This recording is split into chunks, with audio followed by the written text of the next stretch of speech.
L'endophtalmie post-opératoire exogène aiguë est la plus redoutée et la plus redoutable des complications de la chirurgie de la cataracte. Elle apparaît par définition dans les 6 semaines qui suivent la chirurgie, mais survient dans 75% des cas au cours de la première semaine post-opératoire. Par définition, il s'agit d'un processus inflammatoire d'origine infectieuse qui atteint les cavités intraoculaires.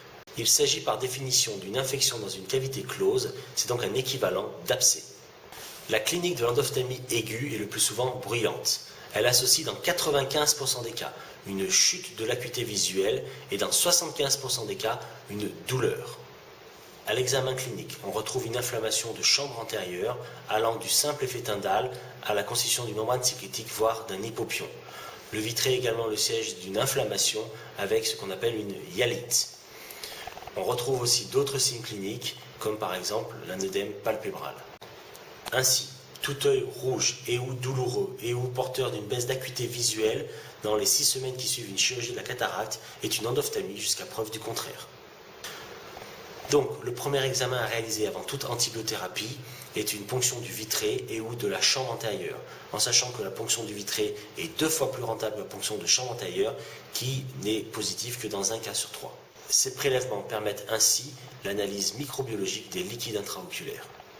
Pour cela, il faut ensemencer un flacon d'hémoculture aérobique, si possible pédiatrique, et un flacon d'hémoculture anaérobique.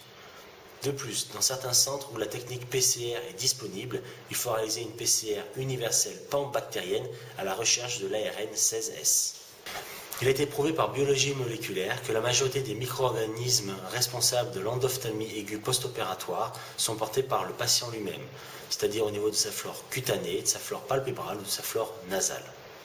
Il s'agit de cocci gram positifs dans 95% des cas, avec dans 75% des cas du Staphylococcus epidermidis, ou autrement dit le staphylocoque blanc.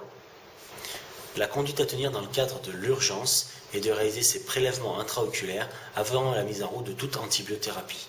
Cette antibiothérapie doit être débutée en urgence dans les 2 heures qui suivent l'arrivée du patient dans le service d'ophtalmologie. Elle consistera de façon primordiale en l'injection intravitréenne de 2 antibiotiques au vu des données de la littérature récente. Il est classique d'injecter 1 mg de vancomycine pour couvrir les cocci gram positifs et 2 mg de ceftazidime pour couvrir les bacilles gram négatifs, en sachant que la ceftazidime peut être remplacée par l'amicacine pour augmenter la synergie d'action de la vancomycine contre les cocci gram positifs. Ces injections intravitréennes sont répétées à 48-72 heures, en sachant qu'un patient bénéficiera en général de 2 à 3 injections intravitréennes durant son hospitalisation. En Europe comme aux USA, on associera toujours à l'antibiothérapie intravitréenne une antibiothérapie systémique. Classiquement, on utilisera la pénicilline, sauf en cas d'allergie, et elle sera alors remplacée par de la phosphomycine, à une fluoroquinolone. Les produits les plus classiquement utilisés sont l'imipénem par voie intraveineuse et la lévofloxacine par voie orale. Le traitement par voie intraveineuse est poursuivi pendant environ 8 à 10 jours, c'est-à-dire pendant toute la durée de l'hospitalisation, en sachant que le traitement par voie orale est lui prescrit pour une durée totale d'environ 6 semaines. Il ne faudra pas oublier le traitement topique qui va consister en une association fixe cortisone et antibiotique, mais aussi un cyclopégique midriatique qui servira à libérer, voire à prévenir les synéchies iridocristalliniennes.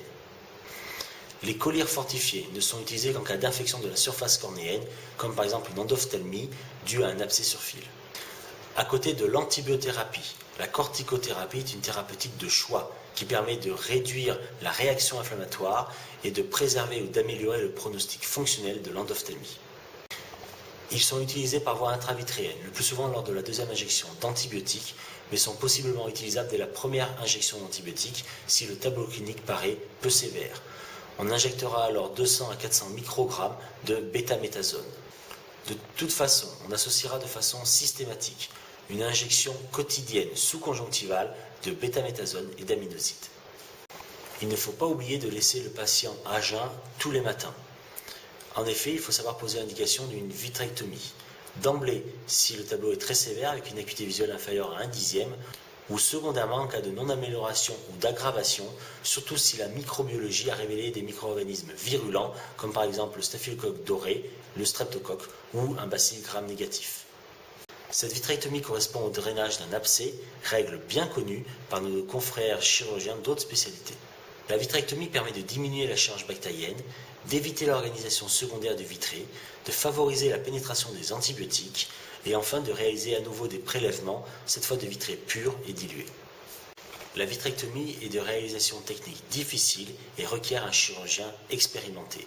Son premier temps consiste dans la réfection du segment antérieur, avec libération des synéchies rido-cristalliniennes, dilatation de la pupille et ablation d'une membrane cyclitique éventuelle.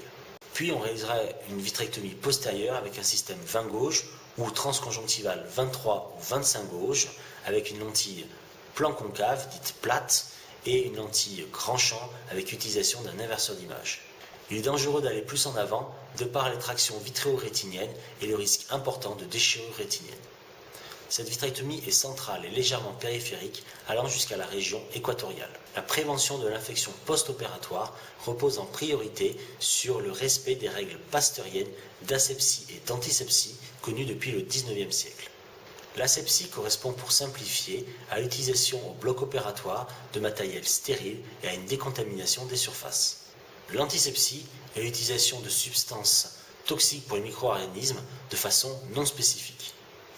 La povidone iodée préopératoire a prouvé son efficacité dans la prévention de l'endophthalmie, contrairement par exemple à l'administration topique d'antibiotiques préopératoires ou à l'injection en sous-conjonctivale d'antibiotiques en fin de chirurgie de la cataracte.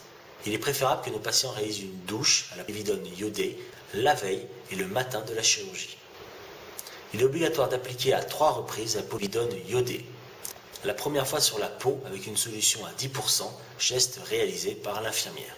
La deuxième fois sur la peau et dans l'œil avec une solution à 5%, geste réalisé par l'infirmière ou par l'anesthésiste en cas d'anesthésie loco-régionale.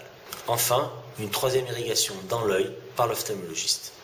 En effet, il a été prouvé que l'irrigation des cul-de-sac par 10 ml de povidone iodée est supérieure à la simple application. La solution doit être laissée en place 2 minutes avant séchage.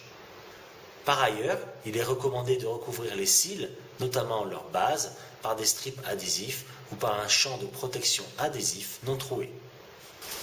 Jusque dans les années 2006-2007, c'est-à-dire avant la publication des résultats de l'ESCRS, étude européenne, prospective, randomisée, comparative et multicentrique, l'antibioprophylaxie dans la chirurgie de la cataracte n'avait jamais fait la preuve de son efficacité. Cette étude nous démontre l'efficacité de l'injection intracamérulaire de 1 mg de céfuroxime en fin de chirurgie de la cataracte avec une diminution du risque d'endophthalmie d'un facteur 5.